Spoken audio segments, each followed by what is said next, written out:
Now you have a rivalry here.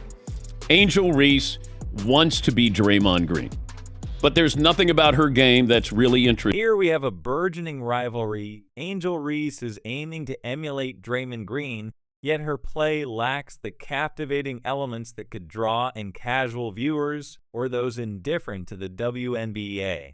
ESPN has recently unveiled the trajectory for Angel Reese post her inaugural WNBA season, revealing that the outlook might not be as rosy as once anticipated, or perhaps it's apt to refer to it as her first tearful season. It's important to clarify before perceptions veer towards criticism that Angel Reese is undoubtedly a gifted athlete on the basketball court. This is indisputable. However, the drama, incessant grievances, and frequent retreats behind accusations of racial bias have significantly marred what might have been a stellar beginning to her career. ESPN analysts have meticulously dissected her performance, culminating in some jaw-dropping predictions about her career trajectory. For those deeply immersed in her journey, these revelations might not come as a surprise. Angel Reese's first season wasn't a complete disaster. She tallied 1.5 points and pulled down 9.2 rebounds per game, a respectable and solid performance on paper. Yet, these statistics don't fully capture the reality of her contributions, or lack thereof, on the court. It's evident she was active during games, but there's a stark contrast between merely padding stats and genuinely influencing the game's outcome. Reese's primary focus should be improving her finishes at the rim. Mastering this could potentially decrease her rebound numbers, yet paradoxically elevate her impact.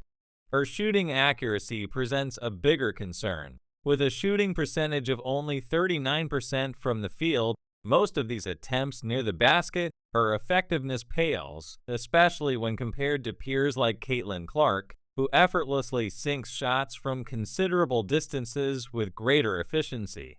Reese often found herself retrieving her own missed shots, a fact that doesn't go unnoticed. With a field shooting rate of 39% and taking 90% of her shots from within 8 feet, she inevitably led the rookies in rebounds, averaging 9.2 per game. This statistic, though impressive at first glance, loses its luster once it's revealed that many of these rebounds were off her own misses. Essentially, she was chasing her own shots, which, while industrious, doesn't necessarily contribute meaningfully to team success. Critics have pointed out that while her double-doubles might shine on the stat sheets, they often felt more like bloated numbers rather than game-changing performances. ESPN highlighted this with footage of Reese securing rebound after rebound, herself, sustained cycle of shoot and retrieve becoming a peculiar highlight reel. This phenomenon sparked a peculiar meme within the basketball community, dubbing her the queen of padding her own stats by cleaning up her own mess. While fans celebrated her statistical milestones, analysts scrutinized the details, questioning the actual value of those rebounds to the team's overall success. This scrutiny unveils a less flattering story lurking beneath the surface of her impressive statistical output. Meanwhile, Caitlin Clark is consistently putting up triple-doubles with remarkable efficiency, and when you compare that to Reese's stats, hers seem a bit hollow. Sure, Reese was racking up double-doubles, but they weren't making a significant impact. They weren't propelling her team to victory in crucial moments, and when the stakes were high, Reese didn't quite rise to the occasion. She faltered in those pressure-filled games, giving critics even more reasons to question her future potential. Let's be honest, we're not watching women's basketball because of just one person. There are other reasons drawing in the viewers. Angel Reese, however, always confident both on and off the court, walked into the WNBA like she owned the place. She didn't just enter the league, she strutted in with bold claims that she was the reason people were tuning in. But here's the twist. Reality had other plans, and those pesky little things called numbers painted a completely different picture. Here's where it gets even more interesting. When Reese was sidelined due to a wrist injury, something unexpected happened. Attendance actually increased. Yep, that's right. While Reese was resting, fans were showing up in greater numbers than before. It's a hard pill to swallow, but it raises the question, were people really there for Reese in the first place? The WNBA has been around for decades, and while the league may not have garnered massive attention before, that has all changed now, and much of that attention is thanks to Caitlin Clark, not Angel Reese. Let's break this down because it's too compelling not to. Reese missed a significant chunk of games towards the end of the season due to her wrist injury. Now, conventional logic would suggest that when one of the biggest names in the league is out, ticket sales might take a hit, right? Well, not exactly. In fact, the opposite happened. In a game against the Connecticut Sun on August 17th, attendance surged to 9,300, marking an 11% increase from the previous home game.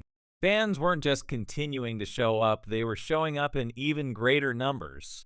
It leaves us wondering maybe people weren't there for Reese all along. The WNBA experienced a 40% growth in viewership from 2022 to 2023, but with Caitlin Clark's arrival, that figure shot up to a staggering 400%. And the story doesn't end there. When Caitlin Clark missed games after elimination, the league's numbers took a nosedive. Attendance fell, TV viewership declined. It was as if the excitement had been sucked right out of basketball for a moment. One game in late August saw an 18% drop in TV ratings when Clark wasn't playing. You don't need to crunch the numbers to see the stark difference here. When Clark is absent, people notice. But when Reese is missing, well, it's a different story. And for Angel Reese, that's got to sting. Reese finds herself in a challenging position as the narrative that she's the main draw is starting to crumble around her. The media has eagerly grabbed onto this storyline, intensifying the scrutiny. As doubts mount, there is growing skepticism about whether her confidence might have been premature.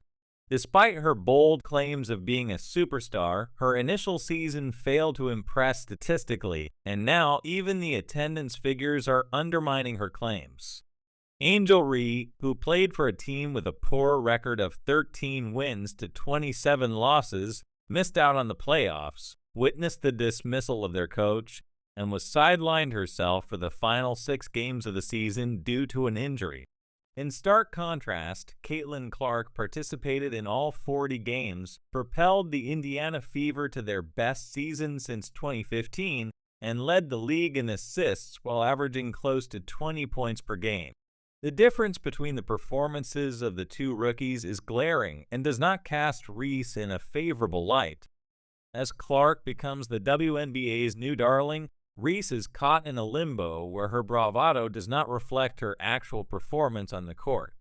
With her second season looming, the pressure is on. She must enhance her gameplay dramatically to reshape the dominant narrative.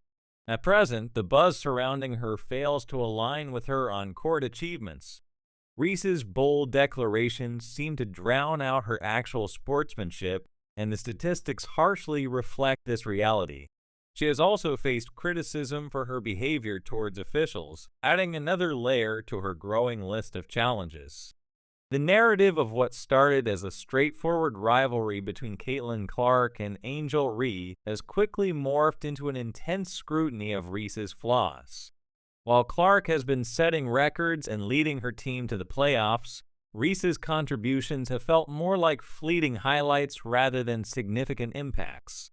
Clark's remarkable statistics and leadership starkly contrast with Reese's less notable achievements, even though she made the all-rookie team.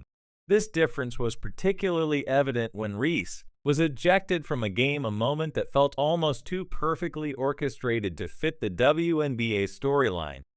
Defiantly facing the media, Reese proclaimed, "I need all of you guys to realize there's 2 of us that changed the game of women's basketball, and it's not just Caitlin Clark. I was a part of that 2 years ago in the national championship game, and it's going to continue to be that way from here on out." Her readiness to adopt the role of the antagonist has decidedly split the fan base. Reese has committed to playing the villain in the ongoing drama of her WNBA career, a choice that rather than highlighting her as a formidable force on the court, frequently casts her as desperate, especially when contrasted with Clark's humble and hardworking nature. Reese's efforts to diminish Clark have often been ineffective, largely because Clark is deeply focused on her record-setting performances and seems to barely notice Reese's challenges. Moreover, Reese's additional claims of victimhood, where she accuses the media and fans of bias and racism, have not won favor with the WNBA's dedicated fan base, who generally celebrate underdog stories and athletes who gracefully acknowledge and learn from their errors. Reese's portrayal of herself as a victim and her frequent accusations are starting to grate on fans who are not fooled by her facade due to her underwhelming performances. Her role as the league's self-styled antagonist might resonate more if it were accompanied by victories on the court. Without actual success in games, her bravado and claims feel unsubstantial. Clark, meanwhile, continues to endear herself to fans with her no-nonsense, drama-free style, which boosts both her marketability and her appeal. The irony in Reese's situation is stark. Having once sought to be perceived as the league's bad actor, she is now grappling with the consequences of that decision, struggling to stay relevant and marketable in a fast-evolving league. This rivalry, far from enhancing Reese's stature, has instead highlighted her shortcomings and may even jeopardize her career unless there is a significant turnaround in her performance. While Clark flourishes, gaining endorsements and widespread admiration, Reese faces mounting negative media coverage and shrinking opportunities. In a league where a player's marketability can significantly influence their success, Reese's ongoing dramas are not qualities that brands value. They prefer relatable, successful figures. Currently lagging well behind, Reese needs to not only reshape her public narrative, but also back it up with substantial, impactful performances on the court to shift the negative trends. The scoreboard is clear, and at this moment, Reese is substantially trailing. Her future in the WNBA depends on her ability to turn her assertive talk into real, impactful actions in a league that has little patience for those who do not perform. Meanwhile, Clark lets her commendable performances do the talking, leaving Reese to deal with the challenging circumstances she has shaped for herself.